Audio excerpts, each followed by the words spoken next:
Hello दोस्तों, नमस्कार। स्वागत है आप सभी का आपके अपने YouTube channel target with MG Sharma में। तो दोस्तों, आज के सेशन में हम लेकर उपस्थित हैं घटना चक्र के द्वारा प्रकाशित टो सीरीज के क्रम में आज का प्रैक्टिस सेट 3। तो चलिए आज के सेशन की शुरुआत करते हैं, जिसमें आज का हमारा पहला प्रश्न है। यह है, पूर्व में भारत की सीमा किन किन देशों से लगती है? पाकिस्तान, अफगानिस्तान, चीन, नेपाल और भूटान। भूटान और अफगानिस्तान, म्यांमार और बांग्लादेश। तो इसका सही जवाब हो जाएगा ऑप्शन डी, म्यांमार और बांग्लादेश। म्यांमार और बांग्लादेश ये हो जाएगा। चलिए आगे बढ़ते हैं। नेक्स्ट हमारा दूसरा क्वेश्चन देख लेते हैं। भारत में कितने राज्य और केंद्र शासित प्रदेश उत्तर प्रदेश की सीमा में लगे हैं?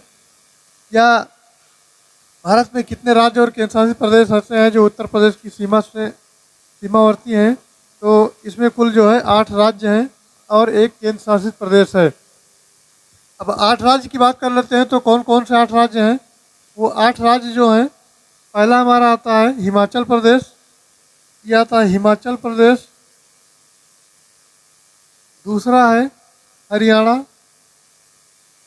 हरियाणा। और तीसरा है राजस्थान। इसी क्रम में अगर आगे चलते हैं तो चौथा हमारा हो जाता है मध्य प्रदेश। मध्य प्रदेश। पांचवा हो जाता है छत्तीसगढ़। और छठवां हो जाता है झारखंड। सातवां हो जाता है बिहार।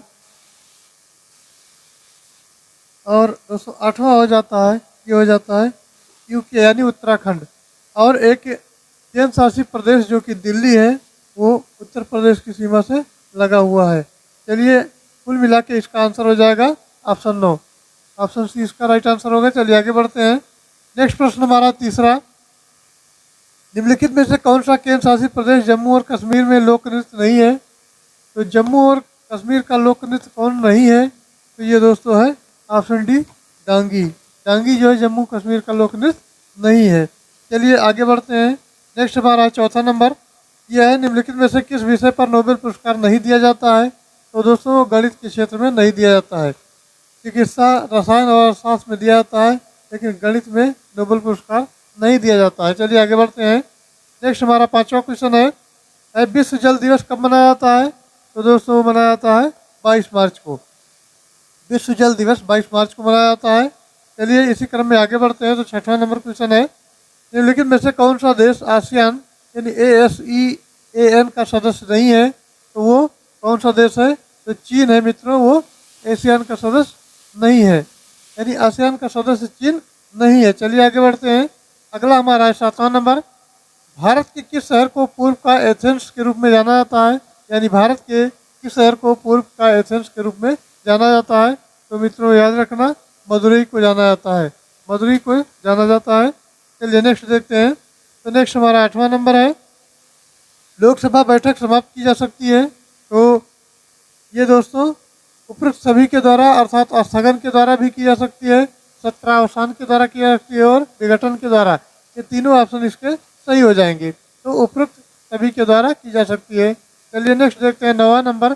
तो 9 नंबर की अगर बात करते हैं तो भारत में आर्थिक उदारीकरण शुरू हुआ है, तो कब हुआ है?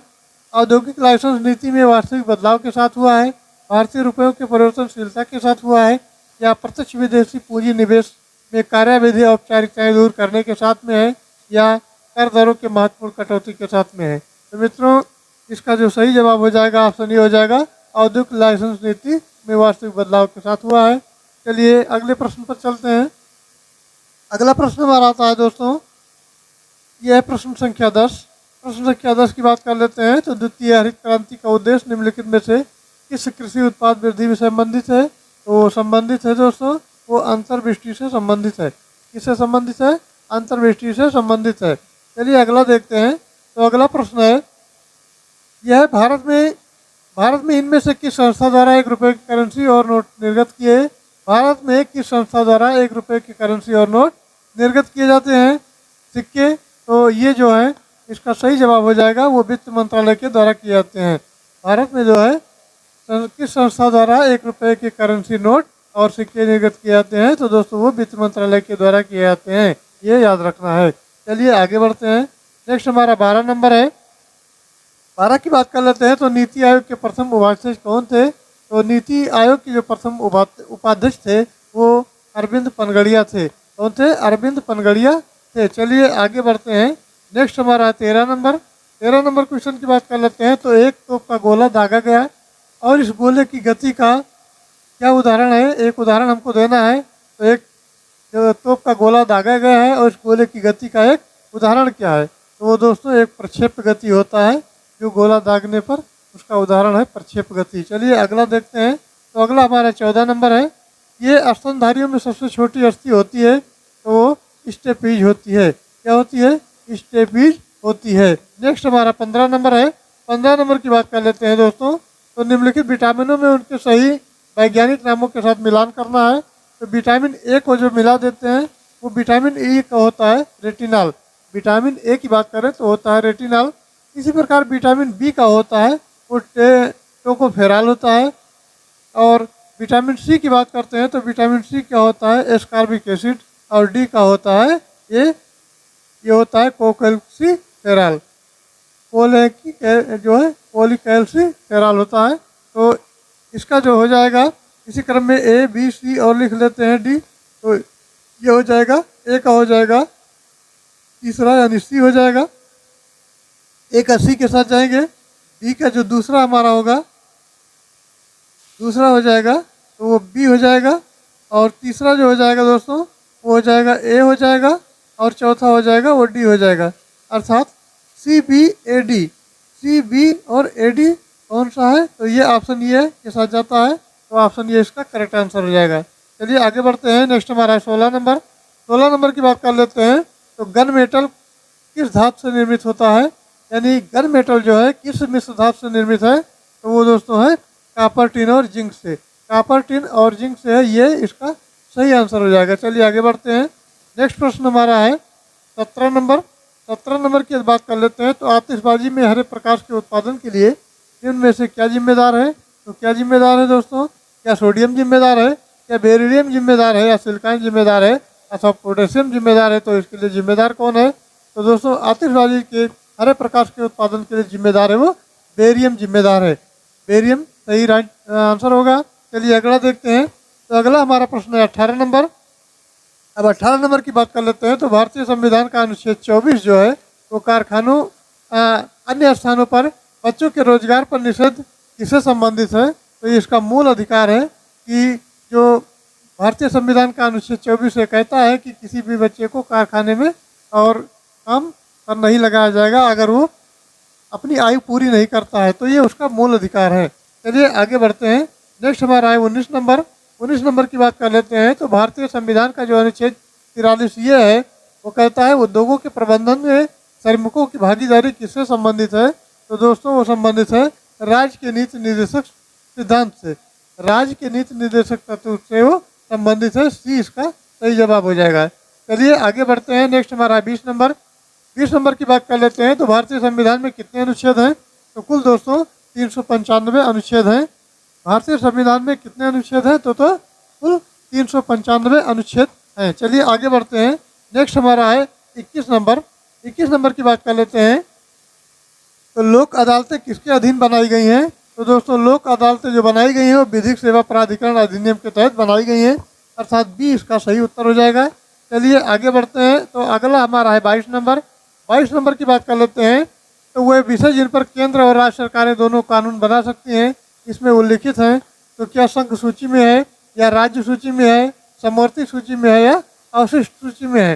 तो दोस्तों वह विषय बताना है जिन पर केंद्र और राज्य सरकारें दोनों कानून बना सकती हैं। तो वो कौन सा है? वो दोस्तों समवर्ती सूची है। वो समवर्ती सूची के अंतर्गत आता है। ऐसा सी इसका सही जवाब हो जाएगा। अगला देख लेते हैं। तो अगला हमारा 23 नंबर क्वेश्चन है जय हिंद किसका नारा था? तो दोस्तों जय हिंद जो नारा था वो सुभाष चंद्र बोस जी का था। जय हिंद का नारा सुभाष चंद्र बोस का है। अगला देखते हैं। तो अगला हमारा 24 नंबर है। 24 नंबर की बात कर लेते हैं। तो भारतीय स्वतंत्रता के समय भारतीय राष्ट्रीय कांग्रेस के अध्यक्ष कौन थे? तो जो अध्यक्ष थे वो थे JB कृपलानी। अर्थात ऑप्शन बी इसका करेक्ट आंसर हो जाएगा, JB कृपलानी। चलिए आगे बढ़ते हैं। नेक्स्ट हमारा 25 नंबर है। 25 नंबर की बात कर लेते हैं। तो दोस्तों यह है महात्मा गांधी ने 1930 में सविनय अवज्ञा आंदोलन का आरंभ किया था। तो वो कब किया था? दांडी से किया था। जो महात्मा गांधी ने 1930 में सविनय अवज्ञा आंदोलन का आरंभ किया था वो मित्रों दांडी से किया था। बी इसका करेक्ट आंसर हो जाएगा। चलिए आगे बढ़ते हैं, अगला क्वेश्चन देखते हैं। तो अगला क्वेश्चन हमारा है 26 नंबर। 26 नंबर पर आ जाते हैं। तो ये दोस्तों कहता है निम्न में से किसके अंतर्गत भारत में सर्वप्रथम सर्वोच्च न्यायालय की स्थापना हुई है? तो वो दोस्तों ऑप्शन ये आ जाता है रेगुलेटिंग अधिनियम 1773। रेगुलेटिंग अधिनियम 1773 के अंतर्गत हुई है। नेक्स्ट आता है 27 नंबर। 27 नंबर देख लेते हैं। तो इंकलाब जिंदाबाद का नारा किसने दिया था? तो क्या इकबाल ने दिया था, M.K. गांधी ने दिया था, भगत सिंह ने दिया था या S.C. बोस ने दिया था? तो दोस्तों जो इंकलाब जिंदाबाद का नारा था वो भगत सिंह ने दिया था। किसने दिया था? भगत सिंह ने दिया था। तो सी इसका सही जवाब हो जाएगा। आगे बढ़ते हैं। नेक्स्ट हमारा है 28 नंबर। 28 नंबर की बात कर लेते हैं। तो निम्नलिखित में से कौन सा वेद सबसे पुराना है? तो वेद जो सबसे पुराना है मित्रों वो ऋग्वेद सबसे पुराना है। कौन सा वेद सबसे पुराना है? ऋग्वेद सबसे पुराना है। चलिए आगे बढ़ते हैं। नेक्स्ट हमारा 29 नंबर है। 29 नंबर की बात करते हैं।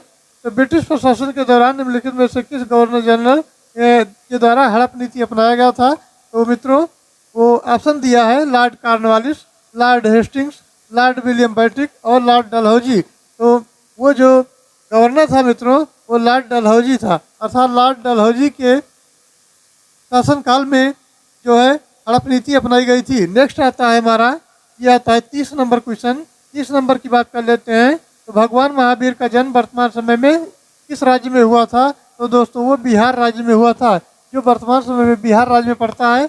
तो भगवान महावीर का जन्म जो हुआ था वो बिहार राज्य में हुआ था। चलिए आगे बढ़ते हैं। इसी क्रम में हमारा आता है 31 नंबर। 31 नंबर देख लेते हैं। तो आर्यभट्ट और कालिदास किस गुप्त शासक के दरबार में थे? तो ऑप्शन दिया है कुमार गुप्त फर्स्ट, चंद्रगुप्त सेकंड और समुद्रगुप्त या स्कंदगुप्त। तो मित्रों इसका सही जवाब आता है वो है option B Chandragupta second. Aryabhata और कालिदास जो गुप्त शासक के दरबार में थे वो चंद्रगुप्त सेकंड के दरबार में थे। चलिए नेक्स्ट देखते हैं। नेक्स्ट आता है मित्रों, यह आता है 32 नंबर। सूची फर्स्ट और सूची सेकंड सुमेलित करना है तथा इन सूची में दिए गए कूट का सही प्रयोग करके उत्तर देना है। तो चलिए इस सूची को सेकंड और फर्स्ट को मिलान कर लेते हैं। फर्स्ट है और सेकंड है। फर्स्ट में दिया है भवन और सेकंड में दिया है निर्माणकर्ता। अब आ जाते हैं सीधा इस लिस्ट पर। तो ये जो सूची हमको दी गई है सुल्तानगढ़ी है मित्रों। तो सुल्तानगढ़ी जो है ये निर्माण किसने करवाया था? तो ये इल्तुतमिश ने कराया था। नेक्स्ट आता है लाल महल। तो लाल महल जो बनवाया था वो बलबन ने बनवाया था। और जो जमात खाना मस्जिद है उसको बनवाया था खिजर खान ने। और चौथा आता है जो 2.5 दिन का झोपड़ा है उसको बनाया था कुतुबुद्दीन ऐबक ने। अब इसी क्रम में हम अपने हिसाब से लिख लेते हैं, A, B, C और D लिख लेते हैं। अब देखते हैं A पर हमारा आता है तीसरा और B पर आता है चौथा, C पर आ जाता है मित्रों पहला और D पर आ जाता है दूसरा। ऐसे लिख लेना है। अब ये दे आसानी से पता चल जाएगा कि 34 और 12 किस में पड़ता है। तो 34 12 याद रखना। तो 34 12 जो पड़ता है मित्रों ऑप्शन सी में पड़ता है, अर्थात 3 4 1 2। ये सी ऑप्शन इसका करेक्ट आंसर हो जाएगा। चलिए फिर आगे बढ़ते हैं। नेक्स्ट क्वेश्चन हमारा है। नेक्स्ट क्वेश्चन की अगर बात करते हैं तो वो है 33 नंबर। 33 नंबर देख लेते हैं। तो चलिए आगे बढ़ जाते हैं। तो ये 33 नंबर है। ये क्वेश्चन कहता है छत पर वर्षा जल संचयन शुरू करने वाला पहला भारतीय राज्य कौन सा है? तो मित्रों तमिलनाडु है। कौन सा राज्य है? तमिलनाडु है। नेक्स्ट आता है हमारा पश्चिमी घाट की पश्चिमी ढलाने, यानी पश्चिमी घाट की पश्चिमी ढलाने पूर्वी ढलानों की तुलना में घने जंगलों से ढकी क्यों है? तो इसका सही उत्तर हो जाएगा वर्षा अधिक होती है, अधिक वर्षा होती है, इस कारण ये जो है ढकी हुई है। चलिए आगे बढ़ते हैं। नेक्स्ट हमारा आता है 35 नंबर। 35 की बात कर लेते हैं दोस्तों। तो विश्व का सबसे बड़ा डेल्टा कौन है? विश्व का जो सबसे बड़ा डेल्टा है दोस्तों वो है Ganga Brahmaputra delta. Option D के साथ जाएंगे, गंगा ब्रह्मपुत्र डेल्टा। ये जो है इसका सही जवाब हो जाएगा। चलिए आगे बढ़ते हैं। नेक्स्ट प्रश्न हमारा 36 नंबर। 36 नंबर की बात कर लेते हैं। तो दोस्तों निम्नलिखित में से किस दर्रे को जम्मू और श्रीनगर को जोड़ने वाले गेटवे के रूप में जाना जाता है? तो वो बनिहाल दर्रा है, जो कि जम्मू कश्मीर और श्रीनगर को जोड़ने वाला गेटवे माना जाता है इसको। Next 37 number. 37 पर आ जाते हैं। तो 37 नंबर कहता है वर्ष 2022 में यूरेनियम का सबसे बड़ा उत्पादक देश कौन है? तो वो देश जो है वो कजाकिस्तान है। कजाकिस्तान जो है वो सबसे बड़ा यूरेनियम उत्पादक का देश है। अगला चलते हैं, तो अगला हमारा आता है 38 नंबर। 38 की बात कर लेते हैं। तो हैंड बुक ऑफ एग्रीकल्चर प्रकाशित होती है। हैंड बुक ऑफ एग्रीकल्चर प्रकाशित होती है। तो ये दोस्तों होती है भारतीय विज्ञान और औद्योगिकी अनुसंधान परिषद से। ऑप्शन डी इसका सही जवाब हो जाएगा। नेक्स्ट आ जाते हैं 39 नंबर। 39 नंबर कह रहा है निम्नलिखित का मिलान करना है। तो मिलान कर लेते हैं। तो ये राज्य दी गई है, राजधानी दी गई है, और ये असम का होता है दिसपुर, उड़ीसा का होता है भुवनेश्वर, उड़ीसा का दोस्तों होता है भुवनेश्वर, और तेलंगाना का जो है वो हैदराबाद है, और पश्चिम बंगाल का कोलकाता है। ये बहुत ही सरल है। तो ये बी, सी और डी इस प्रकार लिख लेते हैं। तो ए का होता है तीसरा, असम का दिसपुर हो गया, बी का हो गया चौथा, और सी का हो गया पहला, इसी प्रकार डी का हो गया दूसरा। 34/12 इसमें भी है। तो 34/12 किस में आता है? तो चलिए ऑप्शन में देख लेते हैं। तो दोस्तों ये इसका भी सी ऑप्शन आता है। 34/12 सी ऑप्शन में है, तो सी ऑप्शन इसका करेक्ट आंसर होगा।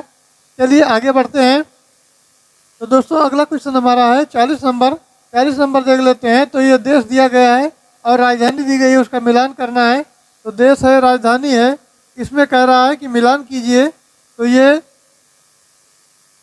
जो है संयुक्त अरब अमीरात है। तो इसका हो जाएगा, ये कौन सा सही है बताना है हमको। तो इसका जो है सैंटियागो होगा नहीं, जर्मनी का बर्लिन है, और चिली का रबात है, मोरक्को का अबू धाबी है। तो ये जर्मनी का बर्लिन हो जाएगा, अर्थात बी इसका सही जवाब हो जाएगा। B question is right answer. इसका जो हो जाएगा बी हो जाएगा, जर्मनी का बर्लिन। चलिए अगला देखते हैं। तो अगला क्वेश्चन हमारा आता है दोस्तों इंग्लिश का पोर्शन है।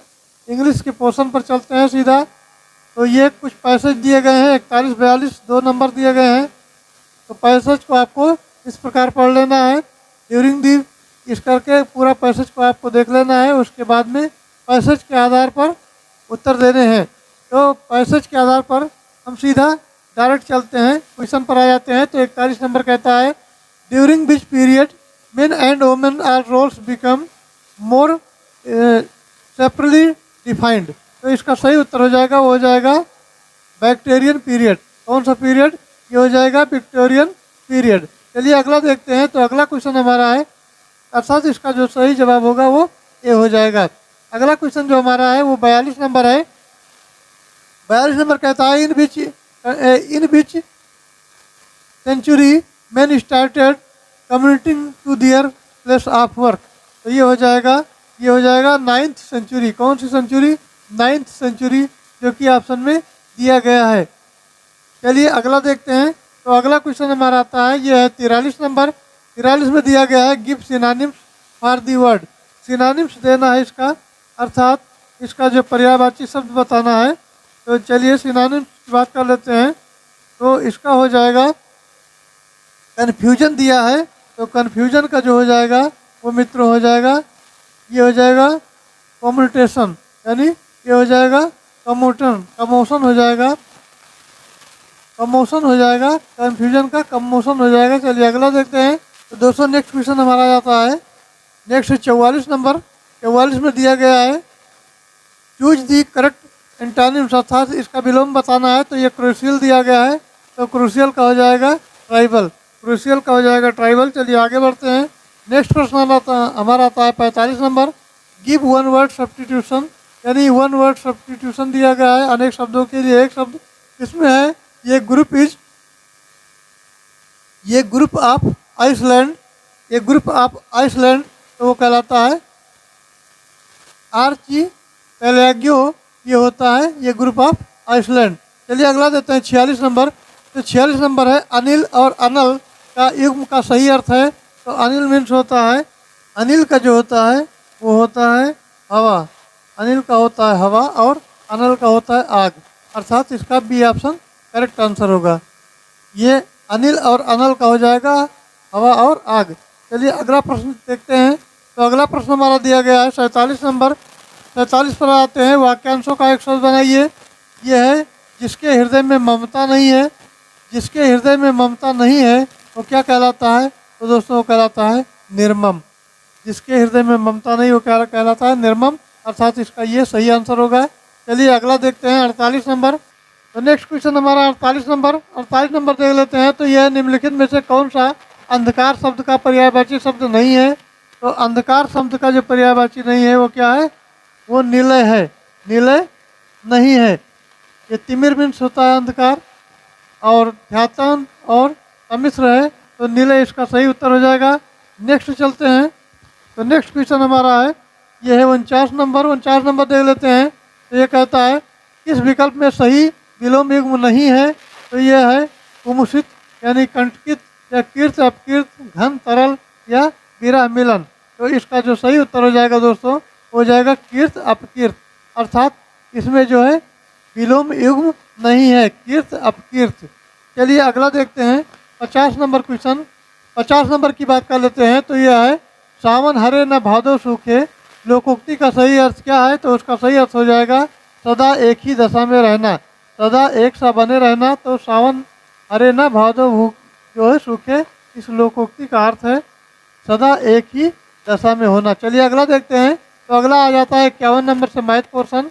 मैथ पोर्शन में दिया गया है, तो चलिए इसको सॉल्व कर लेते हैं। मैथ की बात की जाए दोस्तों, तो पहला इसमें आता है हमारा 51 नंबर। यह है 0.04, और इसको भाग करना है 0.002 प्लस 0.5 इंटू 0.002, और भाग करना है 0.0004 से। तो चलिए इसको भाग कर लेते हैं। यह है 0.04, भाग करते हैं 0.002 से, प्लस करते हैं 0.5, और गुणे हो जाएगा 0.002। इसको भाग कर देते हैं 0.0004 से। अब चलिए इसका दशमलव इसे हटा देते हैं, और ये अब आता है, इसको कट करते हैं, काटते हैं। तो ये हो जाएगा 20, और इसका हो जाएगा, ये हो जाएगा दोस्तों, यहाँ प्लस लगा हुआ है, और ये हो जाएगा 2.5। यहाँ काटेंगे तो 2.5 हो जाएगा, तो इसका हो जाएगा 2.5 ये। अर्थात ये 2 है, 2 दूनी 4 हो गया, 2 से काटेंगे तो ये 2.5 हो जाएगा। तो इसको करते हैं जोड़ के, तो ये 22.5 हो जाएगा। ये दोस्तों 22.5 हो जाएगा। 22.5 इसका आंसर हो जाएगा, जो कि ऑप्शन दिया गया है ऑप्शन ये में। ऑप्शन ये है 22.5। चलिए अगला देखते हैं। नेक्स्ट क्वेश्चन हमारा है 52 नंबर। तो ये दिया गया है, सवाल दिया गया है। अब इसको फार्मूले पर बेस्ट लगाते हैं इसको। तो ये क्यूब और बी क्यूब ये फार्मूला है, 1 2 3 ये क्यूब में है, प्लस नीचे दिया गया है, ये है a square b square minus a b. तो ये स्क्वायर माइनस ए बी। ओवरऑल इसका अगर लिखते हैं तो कुल मिला के हमारा आ जाता है ये प्लस बी। क्या बचता है? ए प्लस बी। ये फार्मूले पर रख देते हैं। तो चलिए इस फार्मूले पर रखते हैं। तो दोस्तों ये जो हमारा मान दिया गया है ये 1000 है।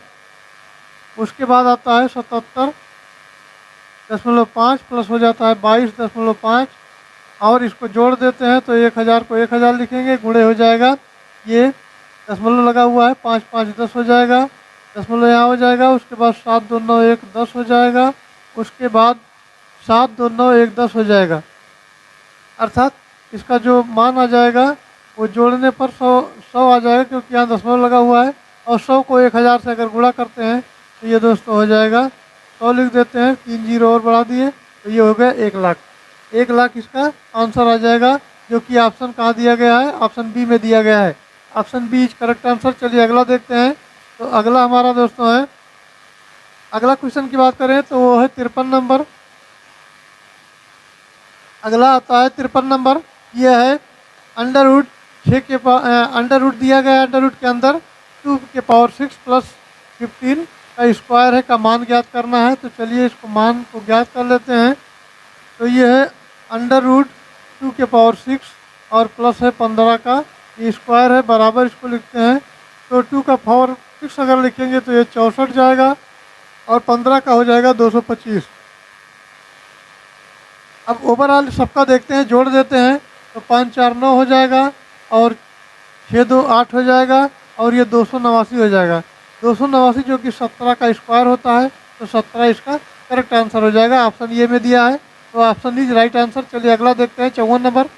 54 नंबर की बात कर लेते हैं तो यू बी और डब्ल्यू का औसत 48 है और बी और डब्ल्यू का औसत 48 है। तो यू का मान कितना है? तो इसमें दिया गया है यू बी और डब्ल्यू का जो औसत है, यानी योग की बात करें तो ये हो जाएगा 48 × 3। 48 × 3 दोस्तों ये हो जाएगा 144। और फिर आता है, नेक्स्ट आता है, कह रहा है कि दो है यानी बी और डब्ल्यू हैं। ये कौन है? बी और डब्ल्यू हैं। तो इसका कुल मिला के बनता है 48 × 2, तो ये हो जाता है 96। 3 का दिया गया है 48 × 3 तो 144। 2 का दिया गया है जिसमें बी और डब्ल्यू का दिया गया है, बी और डब्ल्यू यू का हमको पूछा है। तो देखते हैं, इसको घटा देते हैं तो 144 अगर 96 घटा देते हैं तो 144 - 96 अगर घटा देते हैं तो ये 14 में से 6 निकला तो 8 हो गया।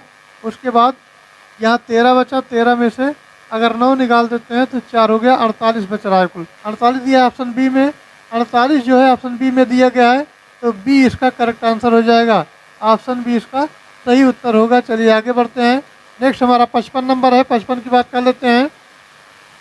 तो दिया है गीता 30% अंक प्राप्त किए और 50 अंकों से अनुत्तीर्ण हो गई, जबकि 45% अंक प्राप्त करने वाले संदीप को परीक्षा उत्तीर्ण करने के लिए आवश्यक न्यूनतम अंक 25 अंक ज़्यादा मिले। 64% अंक प्राप्त करने वाले विमल को कितने अंक मिले? ये सवाल हमको बताना है। तो चलिए इसको हल कर लेते हैं। तो सवाल का जो देख लेते हैं, पहला पॉइंट है गीता 30% अंक से प्राप्त हुई, तो 30% और प्लस 50 यानी 30% से पास हुई प्लस 50 की आवश्यकता है, तो ये ओवरऑल हो जाता है 45%। और नेक्स्ट आता है 45 - 25 हो जाएगा। 45% और 25 जो है दूसरा संदीप का है। अब इसको क्या करते हैं, हल कर लेते हैं। तो ये आ जाता है, अब यहाँ करते हैं 50 और प्लस 25, ये 50 हो गया और इधर से आ गया तो ये 25 हो गया, क्योंकि यहाँ माइनस लगा है तो ये प्लस हो जाएगा। बराबर। अब परसेंटेज को एक तरफ कर लेते हैं, तो एक 45% है और ये 30% इसमें से घट जाएगा, तो ये बचा कुल मिला के 15%। अब 15% बराबर किसके है? तो ये 75 हो जाता है। 15% बराबर है 75 के, तो ये इसको काट लेते हैं, तो 15 × 5 = 75 हो जाएगा, अर्थात 1% बराबर हो जाएगा 5 अंक के। 1% बराबर हो जाएगा 5। अब यहाँ साफ लिख लेते हैं, 1% बराबर 5 हो जाएगा। तो इसी प्रकार 64% बराबर हो जाएगा 5 × 64। गुणा कर देते हैं तो 4 × 4 = 5 = 20 हो जाएगा, और यानी 5 × 4 = 20 हो जाएगा, और 5 × 6 = 30 हो जाएगा, और 2 = 32 हो जाएगा, यानी 320 अंक होने चाहिए। 320 दिया गया है जो ऑप्शन बी में दिया गया है, तो ऑप्शन बी करेक्ट आंसर। चलिए आगे बढ़ते हैं। नेक्स्ट क्वेश्चन हमारा है, नेक्स्ट क्वेश्चन पर आ जाते हैं सीधा। तो ये 56 नंबर दिया गया है। 56 नंबर कहता है कि चंदा भरत की पत्नी है, मोहन चंदा का पुत्र है, आशीष भरत का भाई है, ध्रुव का पिता है, और जो मोहन है वो ध्रुव से क्या संबंध रखता है ये बताना है। तो सबसे पहले तो देख लेते हैं, चंदा जो है, चंदा कहती है भरत की पत्नी है, तो ये चंदा बना लेते हैं। ये चंदा यहाँ है, 1 मिनट इसको मिटा दें। ये चंदा है और चंदा कहता है कि ये भरत की पत्नी है, तो भरत हो गए।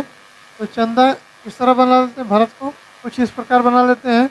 फिर है मोहन चंदा का पुत्र है, तो चंदा का पुत्र जो है यहाँ पुत्र है वो मोहन है, अर्थात ये मोहन लिख लेते हैं, एम से डिनोट कर देते हैं इसको। उसके बाद फिर कहता है आशीष भरत का भाई है, तो भरत का जो भाई है वो आशीष है, आशीष है, ये भी इस तरह बन जाएगा। अब नेक्स्ट पूछता है आशीष भरत का भाई है और ध्रुव का पिता है, यहाँ ध्रुव हो जाएगा, यहाँ ध्रुव हो जाएगा, यानी ध्रुव का पिता है। तो सवाल में पूछा गया है मोहन का ध्रुव से क्या संबंध है, तो ये मोहन है और ध्रुव है, इनका क्या संबंध है? तो दोस्तों इनका संबंध हो जाएगा वो चचेरा भाई हो जाएगा। क्या हो जाएगा? चचेरा भाई। ऑप्शन बी में दिया गया है, राइट आंसर होगा। चलिए अगला 57 नंबर देखते हैं। तो 57 नंबर दिया है 5 फरवरी 2008 को सप्ताह का कौन सा दिन था, तो ये बताना है। तो अतिरिक्त दिनों की संख्या इसमें देख लेते हैं। तो आ जाते हैं अतिरिक्त दिनों की संख्या। अतिरिक्त दिन इसमें क्या क्या है? इसमें है पहले होता है तारीख होता है, तारीख होता है, फिर माह होता है, फिर होता है शताब्दी वर्ष होता है, शताब्दी वर्ष होता है, उसके बाद होता है वर्षों की संख्या होती है, वर्षों की संख्या, उसके बाद इनके दो अंतिम अंक होते हैं, कुल सबको जोड़ जोड़ के 7 से भाग कर दिया जाता है। तो अब जो इसको जोड़ लेते हैं तो 5 हो गया, 3 हो गया, 6 हो गया, प्लस 0 यानी 8 हो गया, प्लस 2 हो गया, कुल मिला के जोड़ के 5 3 8 6 14, 14 26 20 2 22 और 2 24 हो जाता है। 24 सबको 7 से भाग कर देते हैं तो ये हो जाएगा 7 त्रिक 21, यानी 3 बच रहा है। तो विषम दिनों की संख्या जो हो गई 3 हो गई, और 0 पर आपका संडे होता है, तो 1 पर होगा सोमवार, 2 पर होगा मंगलवार, 3 पर होगा बुधवार।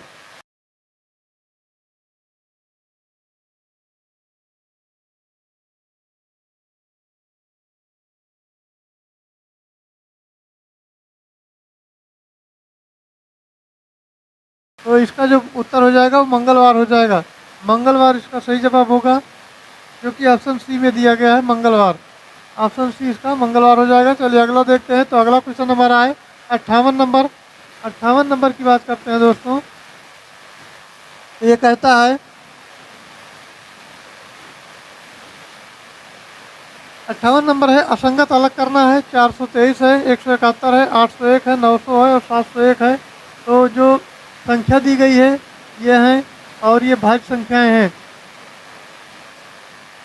तो इसमें जो संख्याएं दी गई हैं 423, 171, 801, 900 और 700 छोड़ के 701 को छोड़ के, तो ये सभी संख्याएं जो हैं भाज्य संख्याएं हैं। लेकिन 701 जो है वो अभाज्य संख्या है।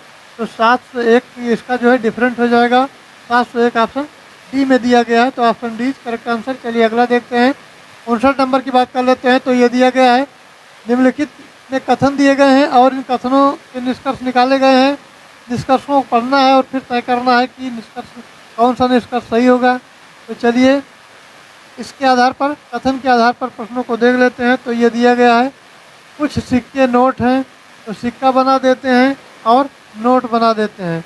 तो ये दोस्तों क्वाइन है और ये नोट है। तो कुछ सिक्के नोट हैं। फिर कहता है, नेक्स्ट कहता है कुछ नोट बिल हैं। तो कुछ नोट जो हैं वो बिल हैं। इस प्रकार इसका डायग्राम बनेगा। तो निष्कर्ष कहता है कोई सिक्का बिल नहीं है। तो कोई सिक्का बिल नहीं है, तो ये तो संभव नहीं होगा। तो कोई सिक्का बिल नहीं है। और दूसरा आता है सभी नोटों के सिक्के होने की संभावना है। तो सभी नोटों की होने की जो संभावना है, तो इसका सही जो उत्तर होगा दोस्तों वो ऑप्शन डी हो जाएगा। अर्थात डी हो जाएगा कि केवल सेकंड अनुसरण करता है, सेकंड केवल अनुसरण करता है और पहला नहीं करता। तो डी ऑप्शन इसका हो जाएगा। चलिए अगला देखते हैं। अगला प्रश्न हमारा है 60 नंबर। क्वेश्चन देखते हैं। तो नेक्स्ट क्वेश्चन हमारा 60 नंबर। 60 नंबर की बात कर लेते हैं। तो इसमें एक निश्चित कूट भाषा में WRTH को लिखा जाता है ZRRW के, और TRAC को लिखा जाता है WUAFN। तो इसी प्रकार FAITH को क्या लिखा जाएगा। तो इसको चलिए लिख करके देख लेते हैं। तो इसमें दिया गया है WORT और H।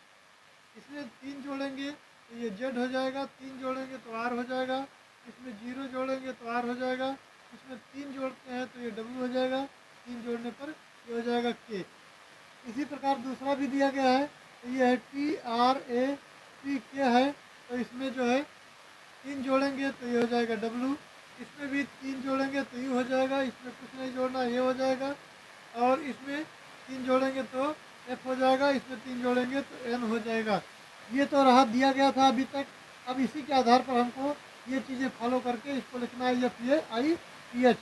तो चलिए इसको देखते हैं। तो ये लिख लेते हैं FAIT और H। अब इसमें 3 जोड़ेंगे तो ये I हो जाएगा, अर्थात इसका 6 होता है तो 3 जोड़ेंगे तो 9 हो जाएगा। 9 I का होता है, तो यहाँ 9 का I हो गया। और इसमें A में 3 जोड़ेंगे तो D हो जाएगा, I में 0 जोड़ना है तो I हो जाएगा, और T में 3 जोड़ेंगे तो W हो जाएगा, और H में 3 जोड़ेंगे तो K हो जाएगा। IDI ये हो जाएगा IDIWK। तो IDIWK कहाँ दिया गया है। तो ये जो दोस्तों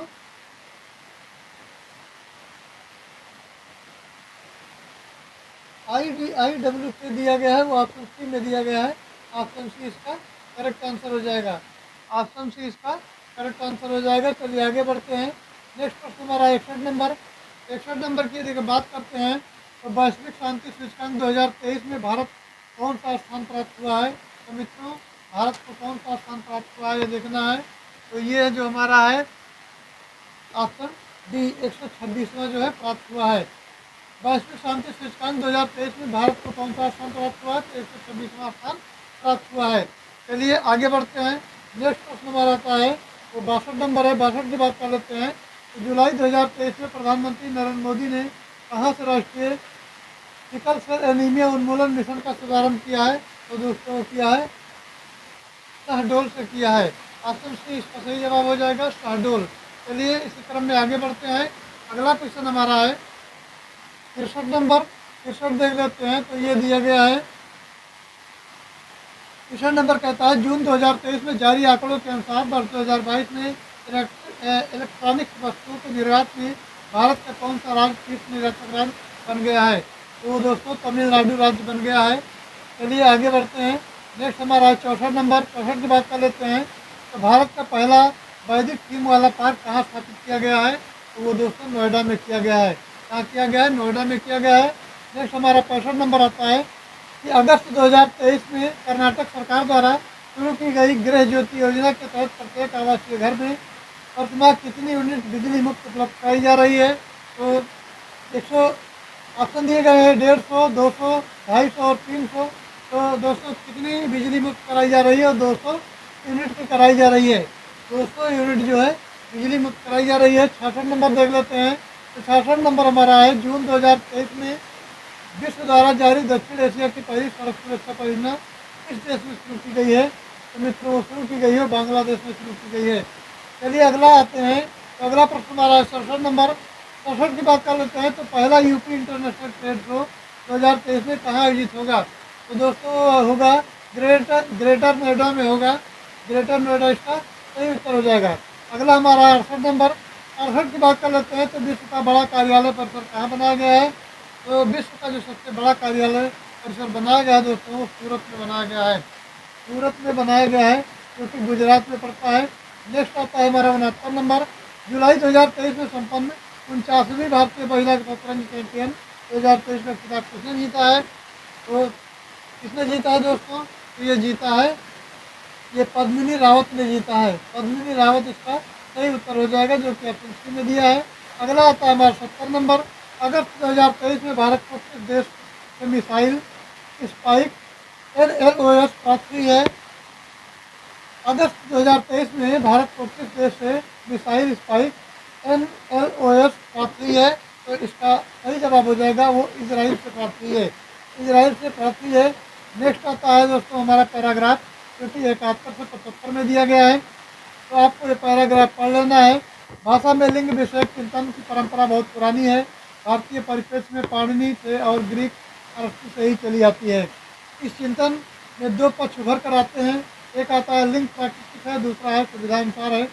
तो स्वादिष्ट पर आधारित और विसंगतियों पर आधारित है। तब से लेकर चली आती है इस परंपरा में। ये 17वीं सदी में बिना कारण के वह अदालत प्रयोग में पहलू जुड़ गया है और अर्नाल्ड और जो लैंडस्टार्ट हैं इन्हें इसी रूप में लिया गया है। अब आता है हार्टर 1772 में, एडलन 1783 और हम्बोल्ट 1827, मिस्र 1890 आदि कल्पना और मानवीकरण की प्रवृत्तियों पर भाषा में लिंग की उत्पत्ति का जो है। आगे बढ़ते हैं। कारण बताया गया है। इनमें सबसे महत्वपूर्ण जो है ये ग्रिम्स के सिद्धांत को माना गया है और ब्रुगमैन ने इस विभाग कहा है। और व्याकरणिक जो है लिंग पहले से ही वहाँ था। ये केवल कल्पना की शक्ति का इस्तेमाल किया गया है।